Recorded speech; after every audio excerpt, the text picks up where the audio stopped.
Quazi here. What if I told you that there's a secret society with access to knowledge that allows them to control reality? And those who were a part of this society actually became some of the most powerful and influential humans in history, whose achievements consisted of winning wars, creating art that's still popular hundreds of years later, and changing the course of mankind with their inventions. Would you believe me? Well, the society that I'm talking about are the Freemasons.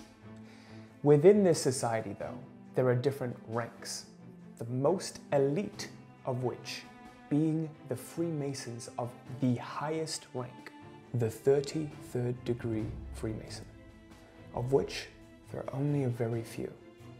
You see, some of these individuals included the likes of Henry Ford, Benjamin Franklin, Mozart, Winston Churchill. Now, these men were at the forefront of some of the most significant events in history. So the question to ask now is this: how were some of the most powerful individuals in history all part of the same organization, the same group? Did they have access to some knowledge that nobody else knew about? Here's the thing, the secrets of the Freemasons run much deeper than just its famous members. In fact, they've been rumored to be behind some of the biggest events in history, from the American Revolution to the French Revolution and even the founding of the United States itself. Can you imagine how crazy that is? And for generations, the Freemasons have kept their secrets very, very closely guarded. But today, these secrets are now hidden in plain sight and woven into the very fabric of our modern day society. And it's available to those who choose to open their eyes and see. Now, there was one man in particular who dared to shed light into the 33rd degree Masonic teachings, and his name was Manly Palmer Hall, who was initiated as a Freemason in 1954, and it took him 19 years to attain the status of a 33rd degree Freemason. Manly Hall's most influential piece of work was his book titled The Secret Teachings of All Ages, and in it he clearly and cleverly hides the Masonic teachings to control reality with the power of your mind. So, in this video, I'm going to share with you the three main components of this Masonic teaching that will allow you to harness the power of your mind without the need to sell your soul.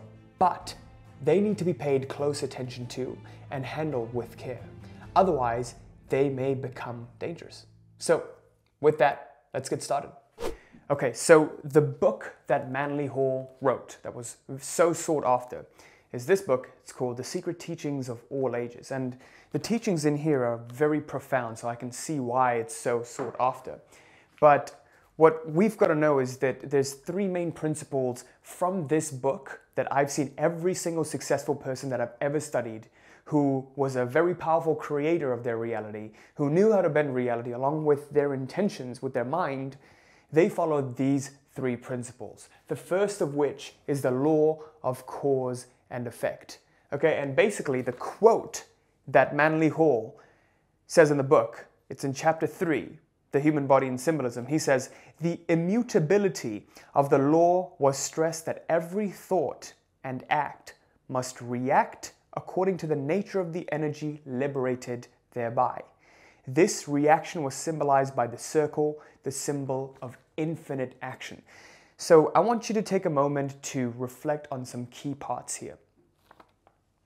He talks about the immutability of the law, but then he also mentions the concept of infinite action and the circle. And this goes to suggest that everything that we're seeing in life is cyclical, okay? It follows a cycle with respect to time. So society follows a cyclical fashion. Civilizations and empires rise and then they fall. You know, just with currencies, and you're probably seeing this with the US dollar. You know, it rose for a while, became the world's reserve currency.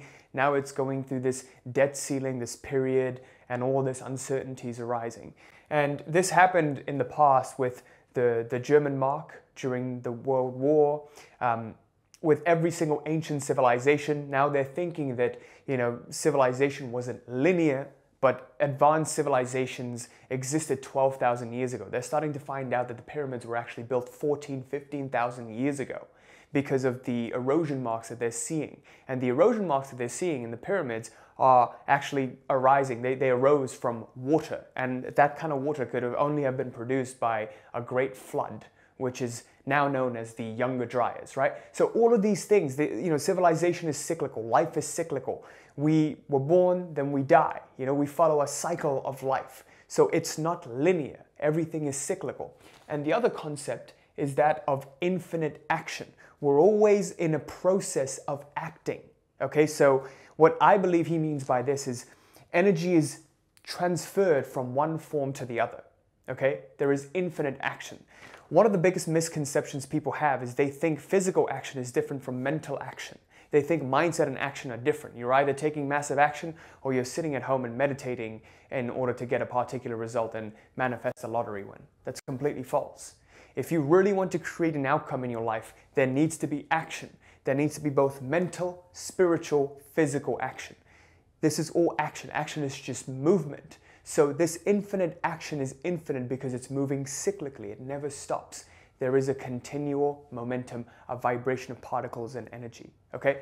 Now, how this relates to cause and effect is an understanding that none of this really is luck. Everything that's happening in our lives, there is a clear law of cause and effect that's going on. Okay? Something is causing something else. We only call it luck because we're not able to explain the hidden sources from which they arise. This is the immutability of the law.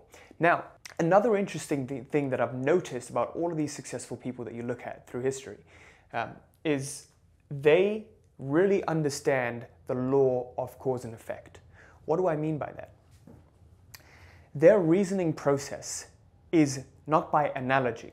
So how most people reason, how most people compare things, how most people come to their conclusions is they look at someone else, they look at what's happening right now, and they compare. They say, oh, this is happening like this. That person said this, therefore this must be true. I'm reading this in the news, therefore this must be true. This leads to fear, uncertainty, and doubt. And so people reason and hypothesize via analogy. They compare and contrast. That's what sheep do. They look at something else, they look at when to panic, and they look at when to ask for permission to do something. They don't think for themselves. So the real way to use this law of cause and effect is what I've seen every single wealthy person do, every single successful person do, is they reason via first principles. What does that mean? They break every single argument down to its fundamental truth. You can even look this up. I've made tons of videos on this too. They break down every single argument to what is the fundamental accepted truth at the moment. So if you hear something, it's not necessarily true. Why would someone say that? You're basically asking why until you get the root source of why this is happening. So when you learn to reason via first principles, you immediately become a creator of your reality. Becoming a creator of your reality and learning to create reality, the most fundamental quality that's required is you being authentic, you being unique, you not following someone else's path. The moment you start to compare with someone and contrast with someone, you say, oh, this person's running ads and this person's doing YouTube, therefore I should do it, therefore I should do that. No, what's your own unique path? Can you reason via first principles why one method would work and why one wouldn't? When was the last time you just took some time to sit down and think about why things are the way they are? You haven't, right? So a lot of people don't do that. They don't sit down and really think about why things are the way they are. The key thing is you have to understand this first law. You have to understand what the real cause, what are the hidden causes that's causing, or the effects that we're seeing. Everything that you see manifested in physical reality is but an effect, okay? It's an effect of something. This leads very, very well into the second law, okay? The law of spirit. And I'm going to explain to you exactly what that means.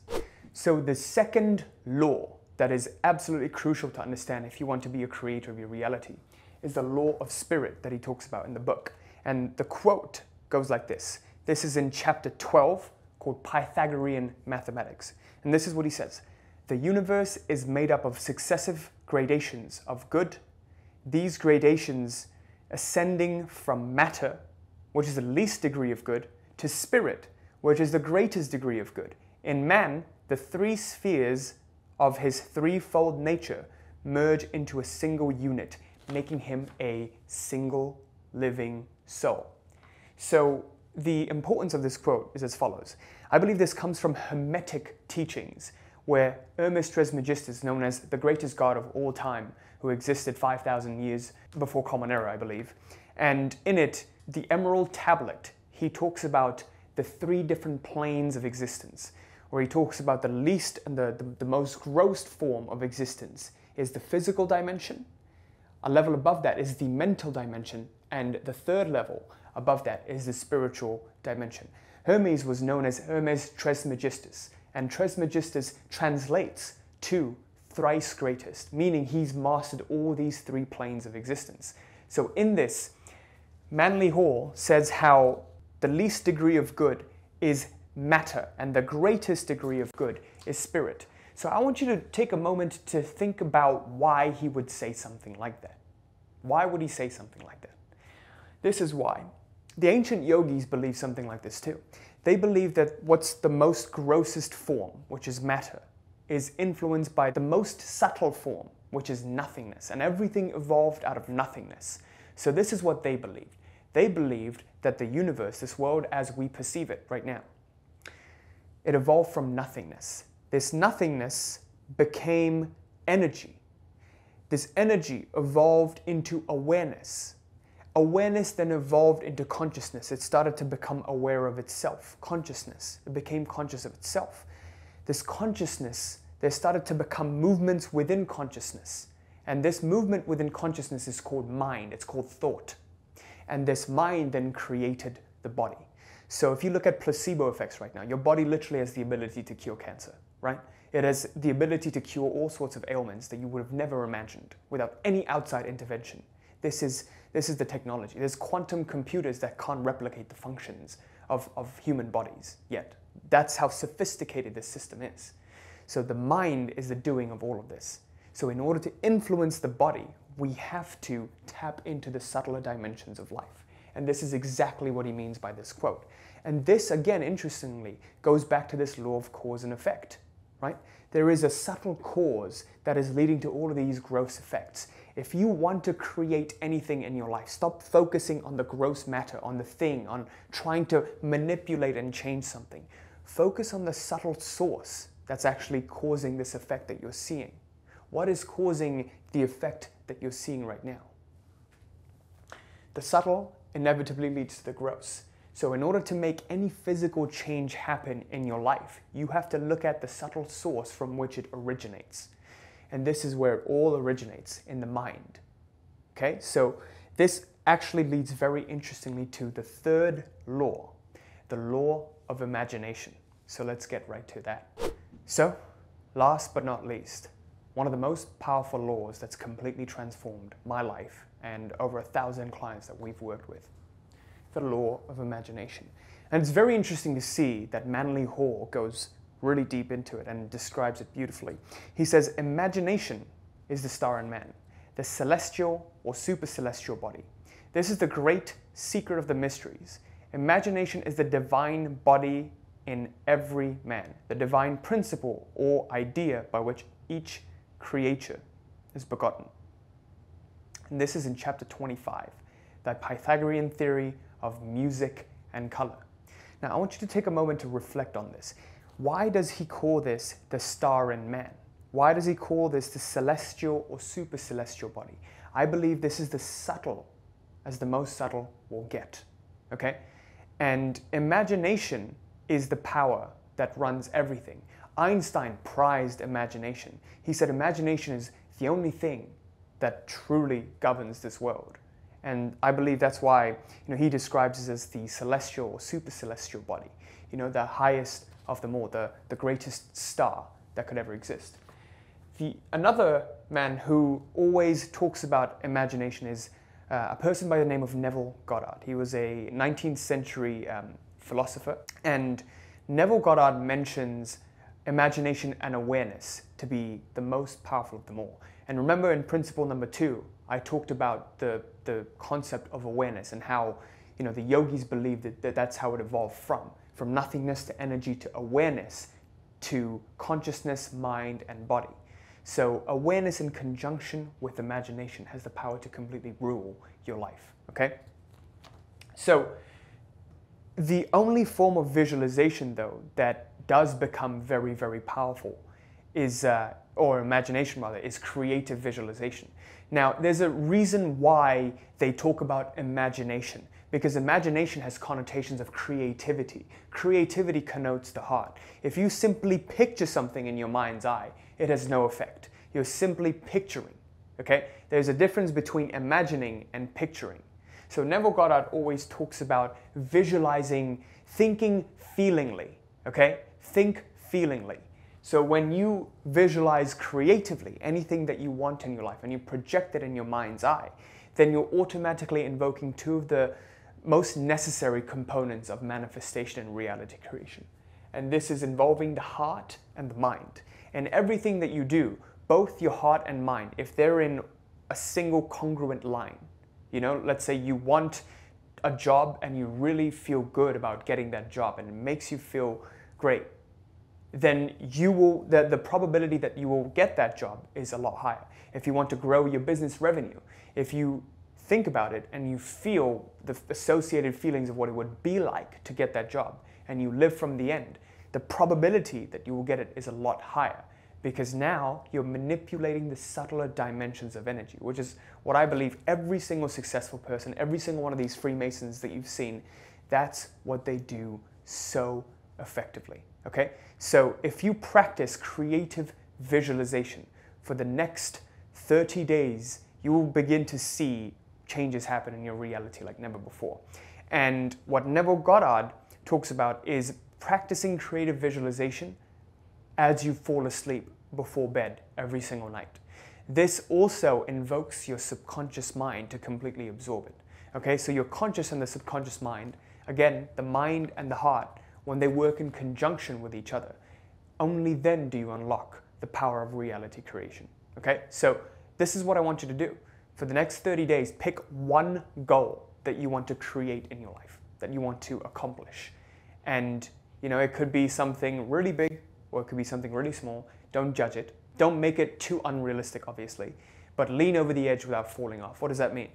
Make it large and somewhat believable, but also somewhat uncomfortable outside of your comfort zone.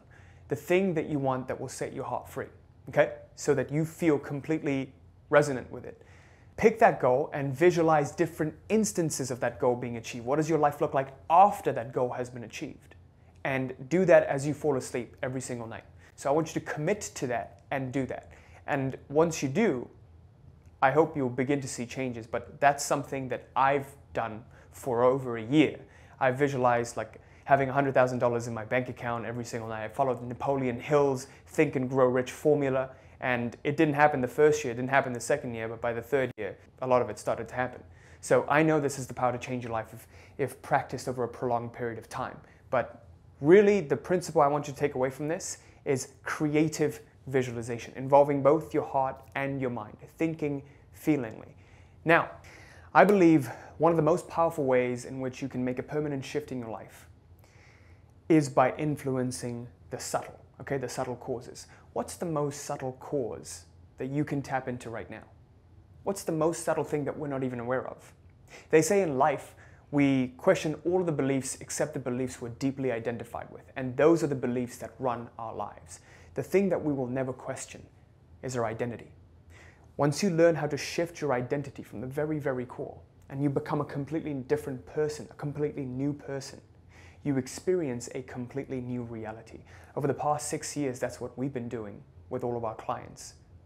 Okay, and I want to share with you how we've done that. I've made a 46-minute video, comprehensive, completely free for you on my YouTube channel. So you can click right here to check it out. It includes all the exercises and all the tools that you need to get started on this journey. I sincerely hope that you benefit from it. So click right here to check it out, and I will see you in this next video right now.